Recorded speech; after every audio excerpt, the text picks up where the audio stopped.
This is Northern Light for Tuesday, July 28th. Good morning. I'm Monica Sandreski. And I'm Catherine Wheeler. In Haudenosaunee, a Mohawk artisan is keeping his heritage alive through the art of lacrosse stick making. The Haudenosaunee gave the game of lacrosse, to the world. And the wooden stick was part of that gift. And to lose that tradition of making that stick, we can't forget that ourselves. Also on the show, New York State Assembly Speaker Carl Heastie spends his days negotiating bills and whipping votes. And to get through it, he's increasingly relying on a four-legged friend. I don't know if she's mellowed me. I just appreciate the joy that she brings to my life. And all this week, we're pulling back the curtain at NCPR. This morning, we'll have a conversation with NCPR's program director, Shelly Pike, about how she shapes the sound of the station. All that's coming up on Northern Light. Stick with us.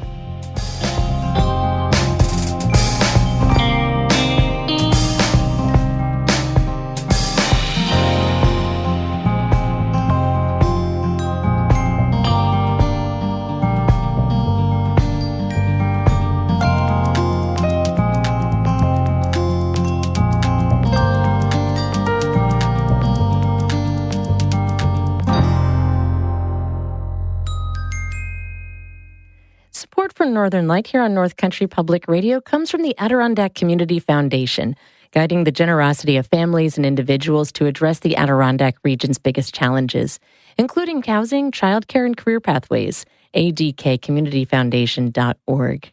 And from the Seagull Festival in Schroon Lake, presenting Heggie and McNally's opera Dead Man Walking, August 5th to the 8th. More at seagullfestival.org.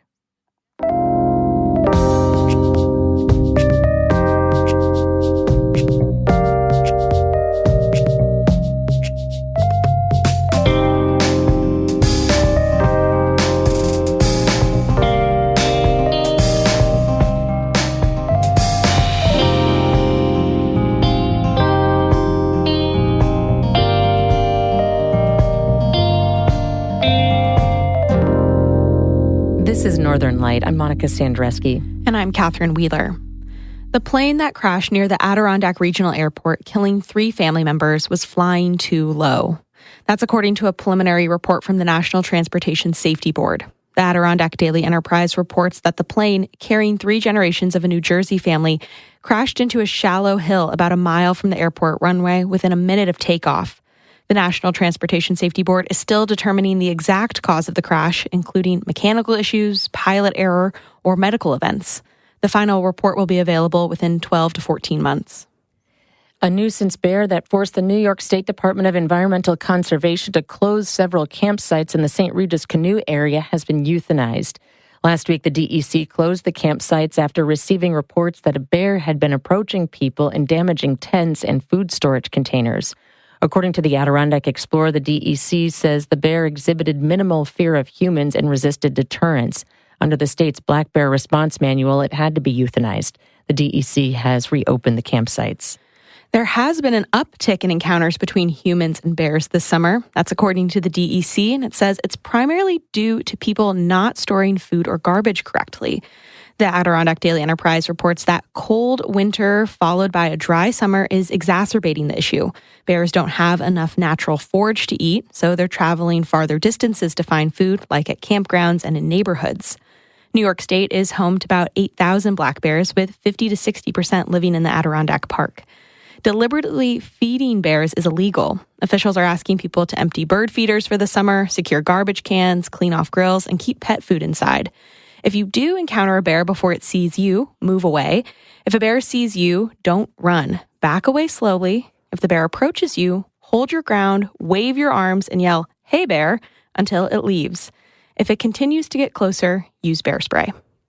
Advocates are hoping changes to a bill designed to boost organ donation numbers in New York will pass muster with Governor Kathy Hochul. It would allow donors to indicate their choice on their tax returns. As Samuel King with the New York Public News Network reports, the legislation comes as the state's organ donation numbers still lag the national average. Governor Kathy Hochul vetoed a version of the bill called the Doorways to Donation Act last year. She cited concerns from the Department of Taxation and Finance and the fact that most people use third-party software to file taxes. In the last days of this year's session, lawmakers again passed a version of the bill, but with changes. Donate Life Executive Director Aisha Tater says the new bill addresses concerns about taxpayers' personal information and how data is used. I think we've met them where they are in terms of what they needed changed to the statute so we could move forward and we could join the ranks of these other states that are doing so very productively, very prolifically. States like California, Michigan, and Wisconsin now allow people to say whether they want to be organ or tissue donors on their tax returns.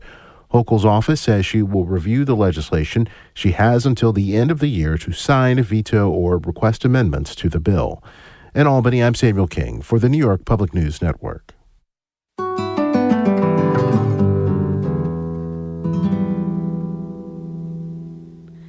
Long before America's founding, the Haudenosaunee people lived along what would become its northern edge. Boone Kilpatrick with the New York Public News Network brings us this story of an Akwesasne Mohawk artisan determined to keep his heritage alive.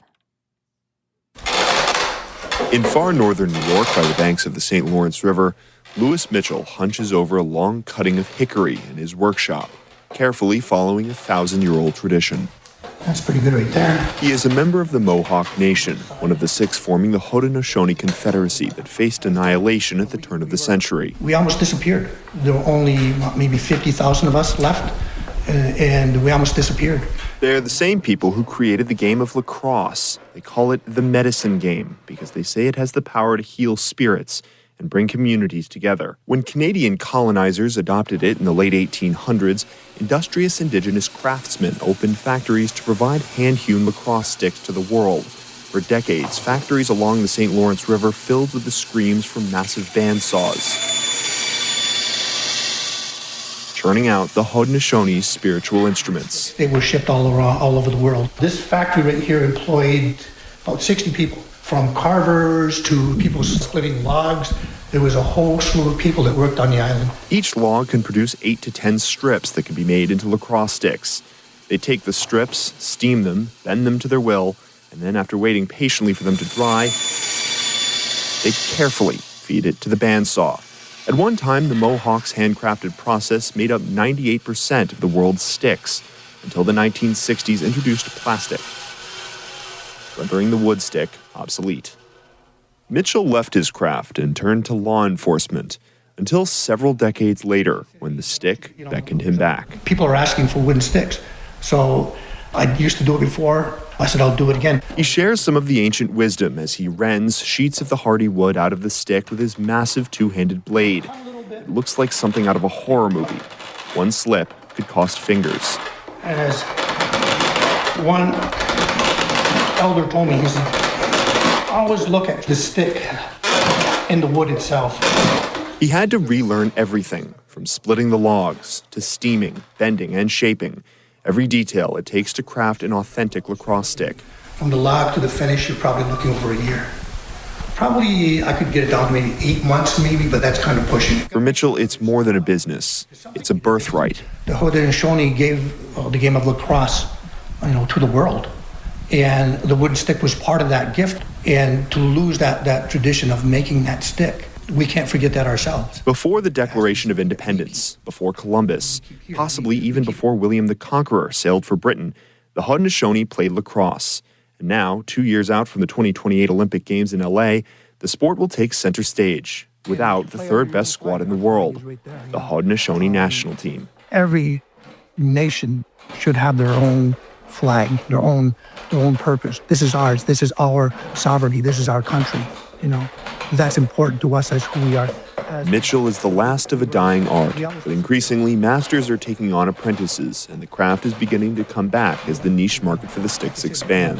When I relearned how to make sticks, there were probably about 5 throughout Haudenosaunee country. Now there are probably 30, 40, 50 people making sticks. Mitchell hopes to pass the tradition on to his grandchildren someday, right here on the banks of the St. Lawrence, where the Haudenosaunee have carved sticks for thousands of years and hope to carve them for 1,000 years to come.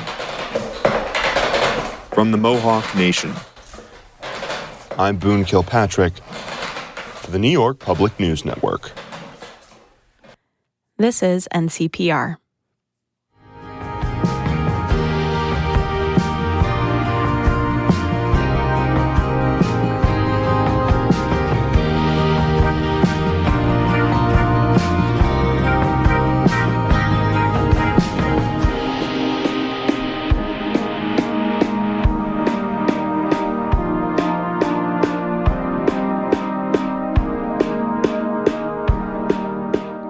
You're listening to Northern Light, only here on North Country Public Radio. It's 8:11. Good morning. I'm Monica Sandreski. And I'm Catherine Wheeler. Stick around. NCPR's program director, Shelly Pike, is in the studio for a conversation about what goes into selecting the shows you hear on the airwaves. That's coming up in just a couple of minutes here on Northern Light, which is supported by Keys Financial Services, now partnered with BK Capitol LLC, offering investments, financial planning, and insurance for over 35 years. Offices in Lake Placid and Durham, Connecticut. Keys-financial.com. And from the Gallery of the Blue Frog, Lowville, featuring paintings, pottery, jewelry, and more, produced by local artists and crafters. Details at Gallery of the Blue Frog on Facebook. Support also comes from you. It's not summer without time in the North Country, and it's not the North Country without NCPR. For almost 60 years, this station has been here to keep you company while you're at the beach, the lake, at camp, or doing errands around town. With your help, NCPR will continue that tradition. Make a gift today to sustain your summer connection. North Country Public Radio. Visit ncpr.org/give. Thank you.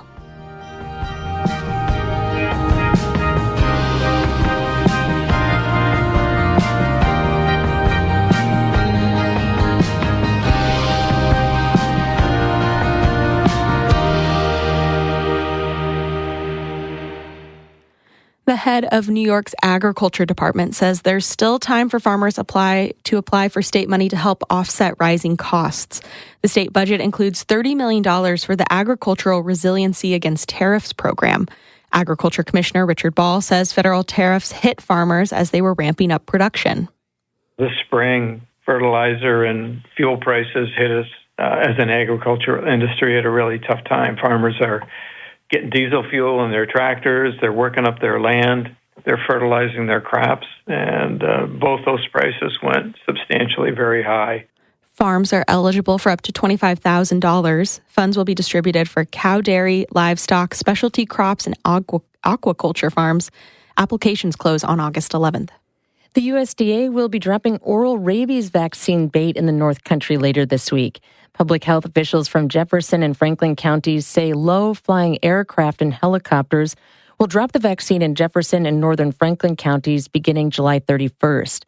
The USDA will release more bait in Franklin County the following week. The rabies vaccine is coated in fish oil and disguised in ketchup packets, pieces of paper, and small boxes. When wild animals eat the bait, it vaccinates them against rabies, a fatal disease in animals and humans. If you find a bait, officials say to leave it alone. Most of the bait is eaten within days of being dropped.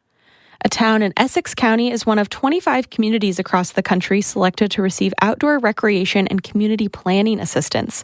The Adirondack Daily Enterprise reports that the town of Jay will receive federal funding through the Recreation Economy for Rural Communities program. It'll use the funds and resources to build on the town's outdoor recreation economy and revitalize its downtown, including renovating Main Street and building new outdoor trails and amenities. The planning process will take place over the next year, and the town will host a community workshop scheduled for this fall. Assembly Speaker Carl Heastie spends his days negotiating bills and whipping votes. To get through it, he's increasingly relying on a four-legged friend. The New York Public News Network's Jimmy Vielkind reports. A cacophony of barking dogs fills the air at the Mohawk-Hudson Humane Society. The Albany County Shelter is planning an expansion to help rescued animals. For now, dozens of them are in cages, waiting for someone to adopt them. Enter Carl Heastie. The Bronx Democrat wields power in back rooms and is often terse in his public comments. He's also arguably New York's most powerful dog lover, and he's giving treats to a pup named Simba. All right, we might come back and look at Simba. Before gushing about his own golden doodle, Paisley. You know, that dog is the love of my life. Paisley, with her flopping blonde ears and wagging tail, is now a fixture at the state capitol. The shin-high hound sits in Hastie's office and wanders the halls around the assembly chamber. I think all legislatures need to have support animals. That's Manhattan Assembly member Linda Rosenthal. Paisley is rambunctious and energetic and fun and loving and just lightens any meeting. Never mind that dogs aren't supposed to be in the Capitol. Rosenthal says Heastie has a stressful job, and it's gotten harder since President Trump took office. Another Manhattan lawmaker, Deborah Glick, evokes a classic saying about politics.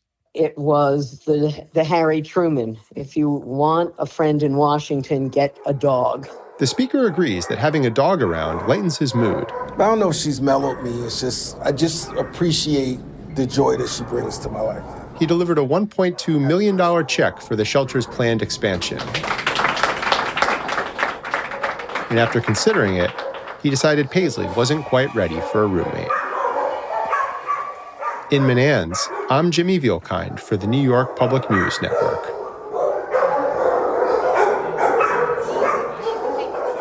This is NCPR.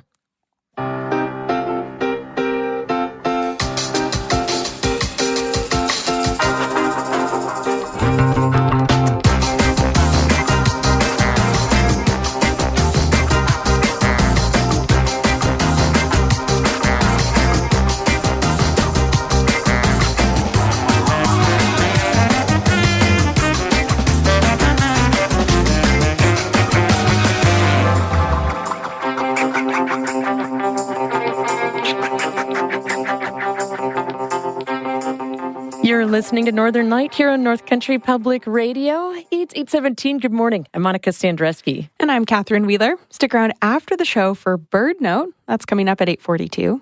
With our eyes to the skies, sunset in Wilmington is at 8:25 tonight. And if you look up, the moon is a waxing gibbous at 99% to full.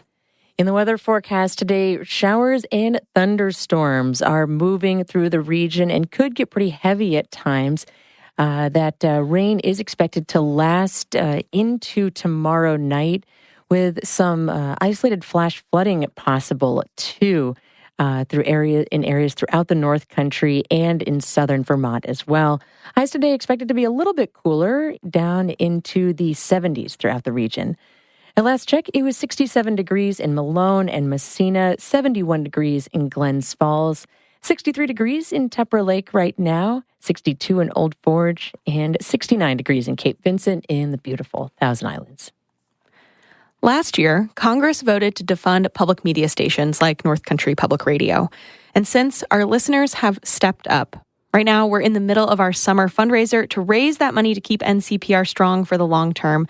You can join in the effort now by giving at ncpr.org/give or calling 877-388-6277. And all this week, we're pulling back the curtain and talking with the people who make this station what it is. Today, we are joined by one of the most familiar voices on the NCPR airwaves. NCPR Program Director Shelly Pike is here. Good morning, Shelly. Good morning. Well, so you have been with the station for 30 years. How did you start out here?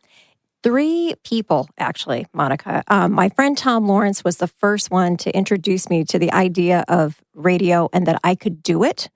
He was already doing it. So coming out of high school, I started joining him in that and also doing it. And it was with commercial radio, though. At the same time, wages are not great in local commercial radio. So I was also babysitting. And a woman I babysat for, who was a professor at St. Lawrence, said, honey, you've got to check out NCPR. That's where it's at. So I have to thank Liz Kahn for introducing me to NCPR. And then after that, in college, I took a few journalism classes and learned that NPR was a great way to get started, that it was trusted, respected. Even other journalists and other organizations check out NPR before they go and do their reporting. So I checked it out and asked Jackie Sauter if maybe, possibly, I could do an internship in exchange for class credit. And she luckily said yes. And so I got hired right after school, and I've been here since college. And now you're the program director. Pretty powerful position. So that means you're responsible for a lot of what we hear on the radio. How do you go about shaping the sound of North Country Public Radio? That is a great question. First of all, I keep in mind the legacy of NCPR. It was here long before I was here. So I keep that in mind. And that also means keeping the mission in mind. So anything we have, I always ask, does it educate? Does it inform? Does it enrich? Does it entertain? Does it do at least one of those things, preferably more? So that's first. And then after that, I think about the North Country audience. What would work well here? Not every program that's produced is designed for the North Country. So I think about that. I also think about simple things like audio quality. Does it sound good? Is there static in the back? Is it kind of low budget? Then we deserve better. I think about the host quality, the content quality. I think about, do we have the tools and the platforms to receive it in the way that the producers are offering it? If not, that might be a disqualifier. We just don't have the budget to go out and get certain systems. So that might disqualify a program as well. Does it make sense for the time of day? Does it make sense for the day of the week? Will it sound okay around the shows around it? Does something else have to move in order to get it in the right place? And what effect does that cause? So those are some of the many things that I'm holding in my mind as I think about how to do programming. And there's more, but I'll leave that burden for me. Well, you're getting at it there. I mean, it's a lot to balance the needs of the station and what's right for community and cost. I mean, what are your priorities? Gosh, that, like I say, first of all, it's got to do one of the four main tenets: educate, inform, enrich. Where's my other one? Entertain. There we go. That's it. So if it doesn't do that, that's it. Price point, though, you did mention that one is one that I didn't mention in my list, but it's on the list. That's a consideration these days. So that certainly there are some times, though, when we have to just find a way because it's that important for the mission of the station, for the audience as well. And the listeners, that's those are the three big ones. What will listeners appreciate? Let's bring that as much as we possibly can. Well, and I think listeners might not know this, but I see you in the halls around NCPR asking us, did you like hearing that at this time? Did you like hearing this program then? And feedback does play a big role too in this. How does feedback from the community especially affect what we hear in terms of programming? The listener insight is really informative, Catherine. It is very helpful. We're always curious about what programs are working, what programs are kind of a miss, and what suggestions people have. I don't know all of the range of possible programs in the world that are available, but sometimes listeners have insight that I just haven't heard of yet. So it's really helpful. And we appreciate when folks take the time, maybe as they give, there's a place on the donor form, they make comments there. They email or give a call, and I always appreciate the people who take the time to just let us know what's working, what's not, and other suggestions that they have. It connects me a lot more with audience. I appreciate that. Well, Shelly, you're also on the air as an announcer. I've had a friend say before at a party, they were like, Monica, it's nice to hear you in the morning, but I love Shelly Pike.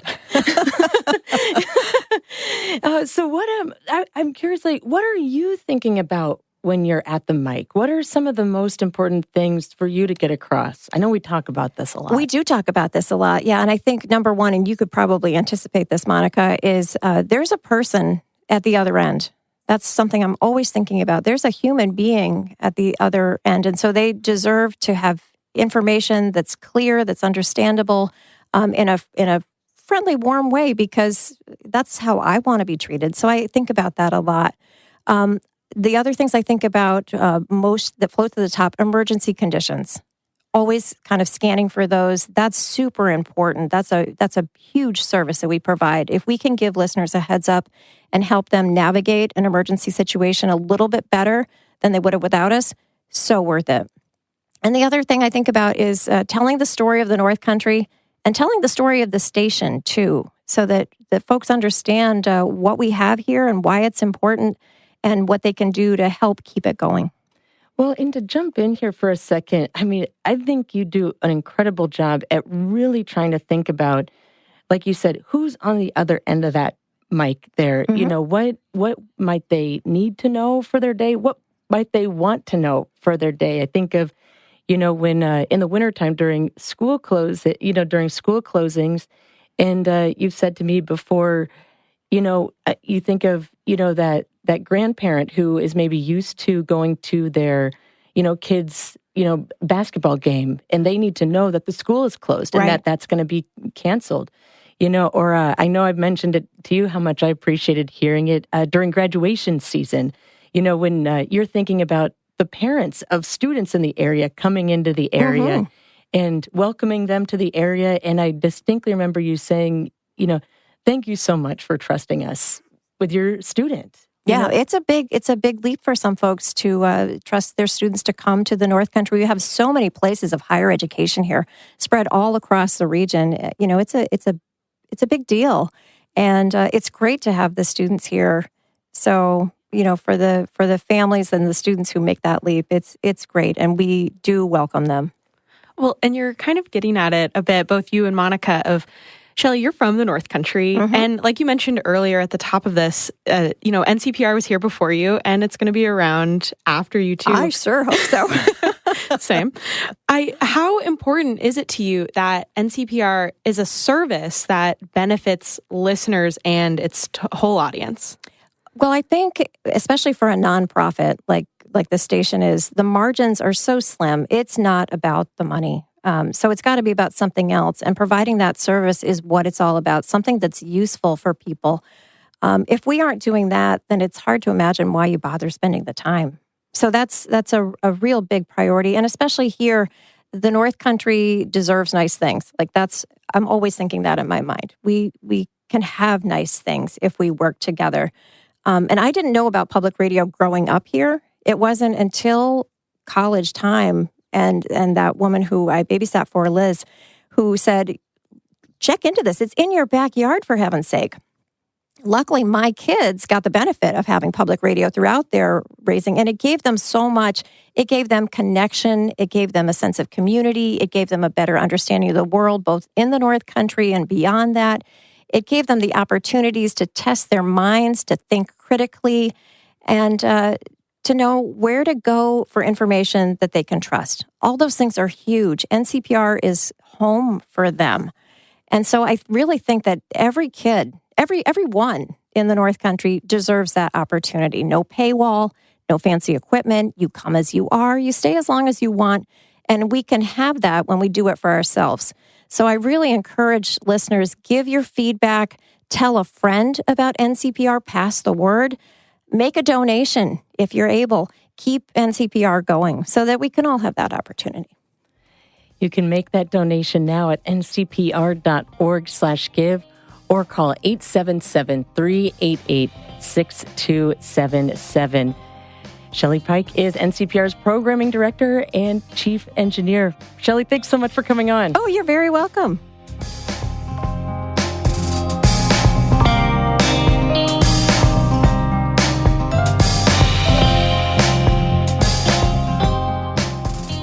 Support for Northern Light comes from McFadden Deer Insurance in Canton, Potsdam, and Gouverneur, encouraging North Country residents to support local nonprofit organizations that provide services to those in need. McFaddenDeer.com. And from St. Lawrence University, helping students find their true north with professors and an alumni network powering hands-on learning and internships. stlawu.edu. That's it for the show. Stick around for news headlines from NPR just ahead. I'm Monica Sandreski. And I'm Catherine Wheeler. Be well.